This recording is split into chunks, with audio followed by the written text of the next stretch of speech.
Hey, it's Dan. Welcome back. This is iAllegedly.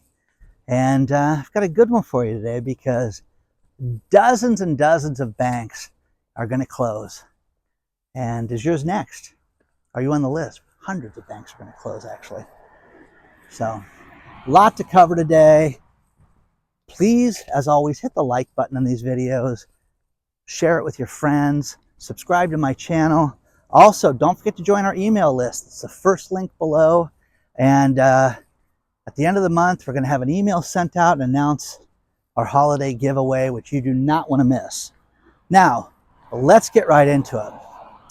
It has been no secret, especially with channels like this, that we've talked about the shenanigans with banking and how bank branches, they're getting rid of, as many as they can.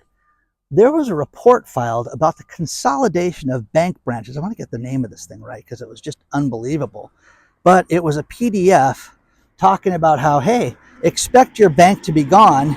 And it was the great consolidation of banks and acceleration of branch closures. Now, this was an industry insider PDF that was circulated about what to expect. Now, I have been sent so many things.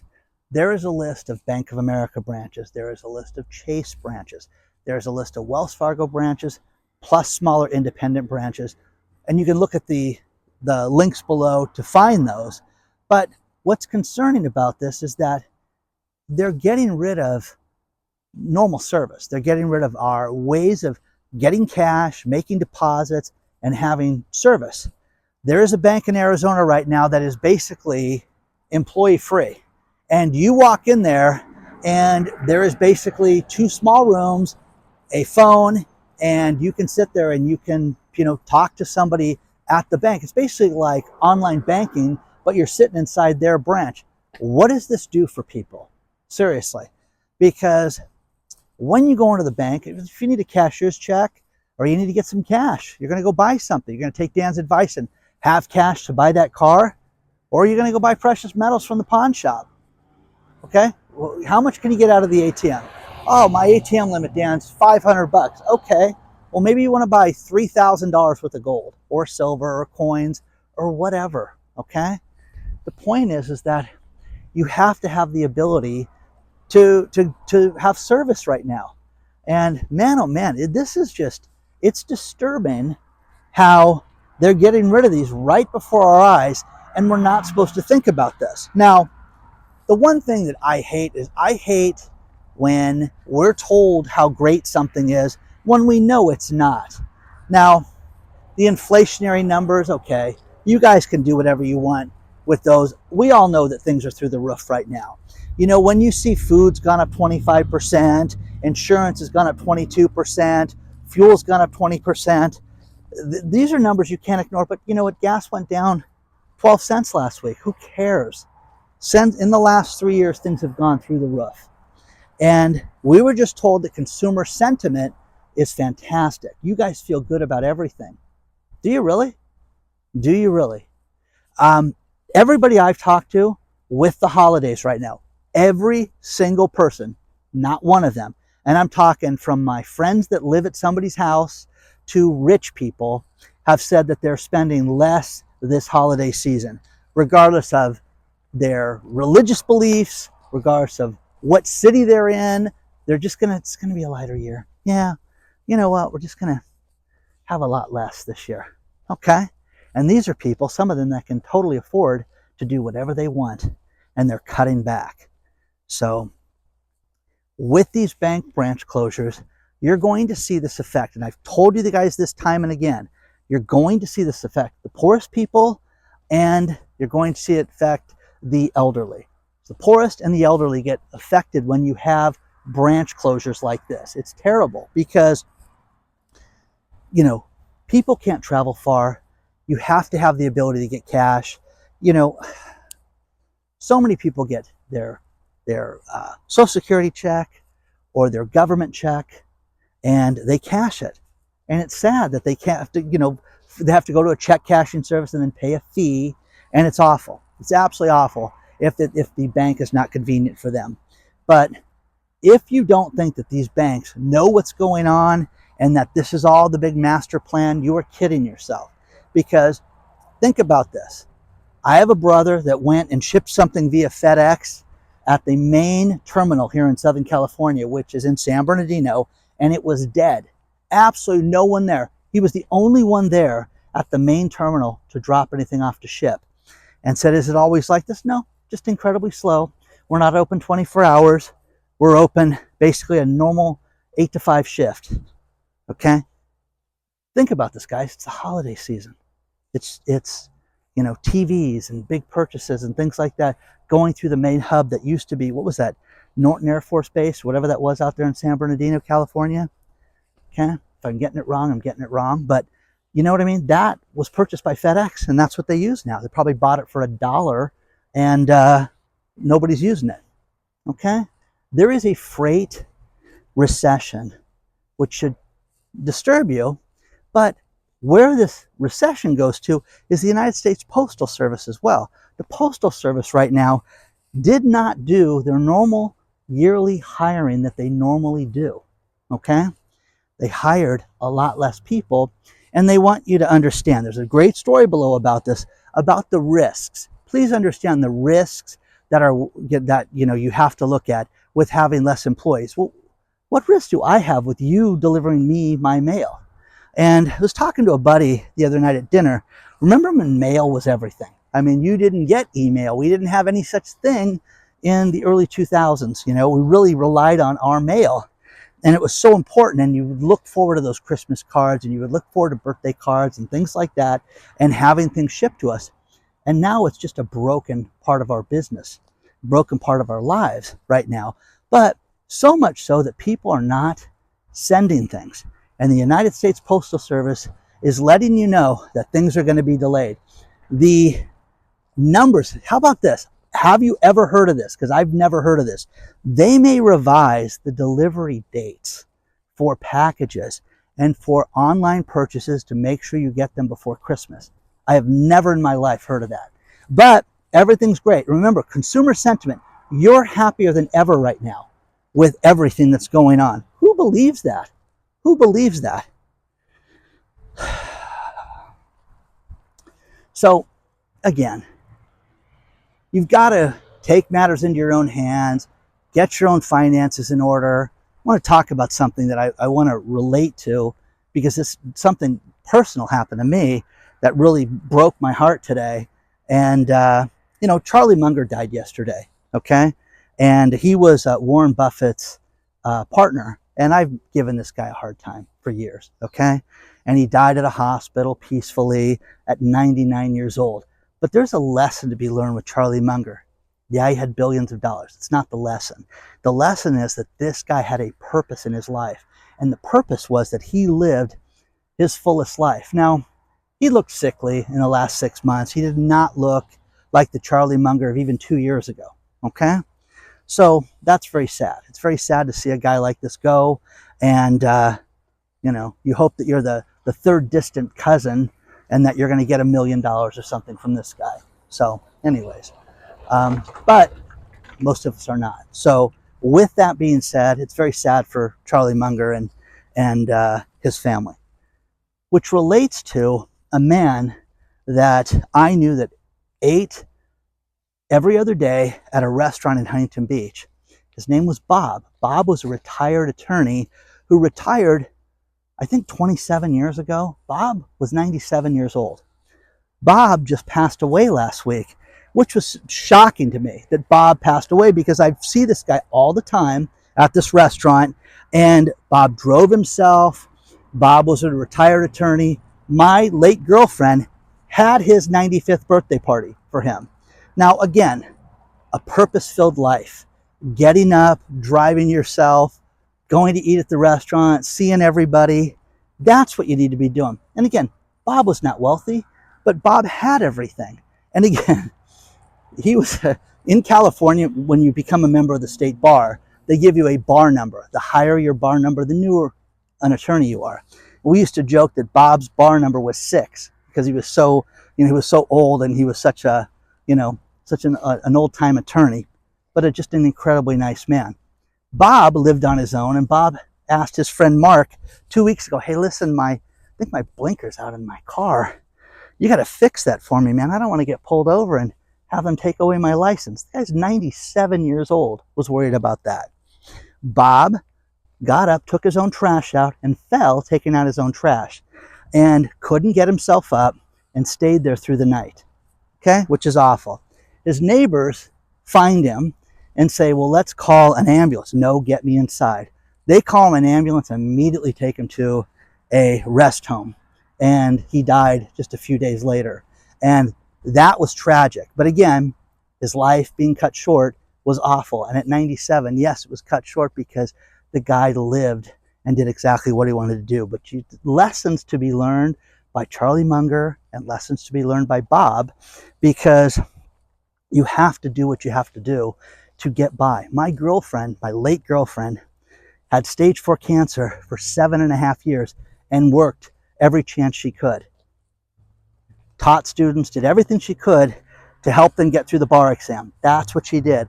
And I know that that prolonged her life. I know that that made her life better and gave her joy when people passed. And you have to look at that. You have to be able to do something in your life, because when you look at people that have dramatically changed their life, and the one that was sent to me lately was Bobby Darin, the singer who died very young because he had an illness. But Bobby Darin was very close to Robert Kennedy and Sr. And Robert Kennedy, when he was taken out by Sirhan, it really affected Bobby Darin. And Bobby Darin said, you know what? Nothing in this world is worth this. Nothing. Everything I have. Sold everything and went and moved for 11 months in an 18-foot trailer in Big Sur just to clear his head and to get to the meaning of life. You have to get to that point. You have to get to a purpose-filled life. Be a good person. Be a person that, are you trustworthy? Are you somebody that I would want to be around? Think about that, okay? Are you somebody that you'd want to be around? Or are you just a drunk? Are you just a loser? Is your word no good? You have to be a good person. And I'm telling you, people will want to be around you. I am blown away by people that have had really solid lives, and it's because they lived them and they were purpose-filled. Next thing, whenever I do a video and we talk about ransomware or we talk about a certain subject, it is amazing to me the stuff that comes out of the woodwork after that.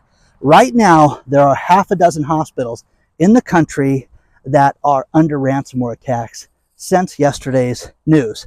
Now, you've got Tulsa, Oklahoma, you've got places in Kansas, you've got places in the South, but read the stories. They're all different areas and different places, but think about this. You've scheduled surgery. Hey, we're going to do it after Thanksgiving. And I have a friend that's going to have his hip replacement done. And I'm thinking, gosh, this is the date. Work is scheduled for here. His time off, everything. Imagine these poor people that have done that. And because of the ransomware attack, it's done, okay? Got to postpone it. Have no computers, have no way of doing this. And hey, listen, I can't even joke about this. Listen, doc, just do it, man. You know how to do this. You got to have all the equipment and everything and access to all of this so that they can, anyways, get to everything. It's nuts, but this is delaying everything. And these ransomware attacks are getting more and more brazen. They're getting bigger, and you're seeing municipalities shut down. You're seeing hospitals shut down, and it is awful. And it's wild to me that we talk about something and then it just escalates. So share your thoughts on this stuff so far. And again, all these people, when you look at the banks and you look at the online banking, and I've had 4 people call me this morning and say, how much cash should I have? Give me an idea of what we should have in our house. And I just got off the phone with my buddy Dave, and I said, you need to have $2,000. You're a guy that needs to have $2,000 in his house. Some large bills, some small bills, get 101s, and even get a roll of quarters. Have it inside the house just in case. Now, again, guys, you hope that things are going to be quick if there's a power outage or anything like that, but it's not. It's not going to be quick. I have a tremendous amount of people sending me information, okay, about Excel and the power company. I want to remind you guys of the smart meters and the problems that they had in Texas a couple years ago when these people, they would just shut down the meters. It was too cold or you couldn't pay your bill. Shut it off. Well, you're going to pay $15 more a month. I'm telling you this right now, guys. I would recommend paying $15 more a month not to have the smart meter on my house that they could flip it off at a moment's notice, because they will do this. Okay, so share your thoughts on this, and you're seeing more and more places that have the smart meters, and I'm never going to have it on my house. And I would tell any family member or anybody, but guys, I live here, okay? I'm not worried about frost, okay? So the people that do, and you guys know where it's cold, do something about this. Make sure you protect yourself with stuff like this. But if you think if there's a possibility that could happen, oh yeah, it could happen right now. Protect yourself and be ready for craziness right now. I want to thank Jen and Steve, who are in different ends of the country, who both sent me a warning about how, hey, don't give out your personal information when you go to the lumber yard, when you go to the small store, when you go to the grocery store. Try not to give out your email address and your phone numbers and your tracking information to this stuff, because it hasn't helped people lately. And they're tracking people, and the benefits, you know, have not been beneficial at all right now. They really haven't. So, you know, tell me if there's any program that you've signed up for lately that's been good. I'll tell you one that I dropped, and it was the CBTL Coffee Company. Man, I used to go there all the time, 5-6 days a week. I bought a CBTL coffee maker years ago, and when they would break, they would send you out a new one. The last time they sent me out a replacement, and I buy coffee all the time. I'm platinum, and I've spent thousands of dollars there on coffee and their coffee pods. I went to contact them to say, hey, listen, it's broken. It's leaking water out the side of it, and I think it's really unsafe. Yeah, but you had this for 1 year and 6 days. You guys didn't respond to my email. Yeah, but we're not going to honor it. It's beyond the 1 year mark. I said, really? Okay. So at first I was going to lambast them, and I thought, no, I'm just not going to buy another thing from them. But what is out there that's good right now? Seriously. Blake wrote me about a Pep Boys in Pennsylvania that is not selling anything. Now, here's the one thing that I believe in that I've told so many women, family members, that if you go to all the different auto parts store this time of the year, that if you go to one like O'Reilly, okay, and I'm not advertising for them, but if you go to O'Reilly and say, hey, I want to buy windshield wiper blades, they will install them for free for you. And what this does, guys, is it makes sure you get the right ones, okay? Oh, and then they'll put them on right there in the parking lot for you. How great is that? Well, Pep Boys is done, not selling any merchandise. They're going to sell tires. Well, what about service? Blake says no service. Nothing at the Pennsylvania store that he was at. No merchandise, no service, just good old-fashioned tires. That's something tried to bite me. Okay? So, telling you guys, this is just the sign of the times of everything that's happening. And again, you're not crazy during this time. This is happening. But again, consumer sentiment is better than ever. Just a couple things to end this video. And the first one is Michael Lembeck is my go-to guy for everything in real estate that is multifamily. 2 units and above, that's who I contact. And Michael's got some great stories about how the commercial real estate industry is completely upside down, and you're going to see more vacancies than you ever dreamed of. And also consumer spending, you know, we're being told how great it is, and it's awful right now. It's completely off. So check that story below. And the Wall Street Journal has a great article, and the article is this. Think about this. Let's just play a game, and let's talk about interest rates are going to go down. Okay? They're going to start dropping interest rates. Who can afford these properties right now? Seriously. Do you have a good job? Is your business doing well? You know, what's your savings account like these days? You got a couple $100,000 for a down payment? People are hurting right now. So let's play the game that The unaffordability problem, nobody wants to talk about that. Housing is unaffordable right now. It is a huge problem. People cannot afford the real estate right now that's out there, and it's only going to get worse right now. But let's lower interest rates and it's going to fix it for you, okay? So, final story is this Thursday, the 30th of November, Elon Musk says that they're going to start delivering Cybertrucks. So that will be interesting to see what the Cybertruck finally looks like when it hits the road, and what people are going to pay for this. And everybody has to sign a liquidated damages claim. If they resell it within a year, they will pay $50,000. It will be interesting to see if somebody tries to sell the car during this time. And it's going to be interesting to see if anybody gets one of these things and what it's really like. So, do you want to see it? If you get a video of it, send it to hello@iAllegedly. Please join the email list. I hope everybody's good, okay? Take care of one another. Be kind to one another. Have a purpose-driven life, guys. You'll be much happier. You'll live longer, too, just like these other people did, okay? Like, subscribe, onward and upward, guys. I'll see you very soon. I appreciate each and every one of you, and thank you for being here.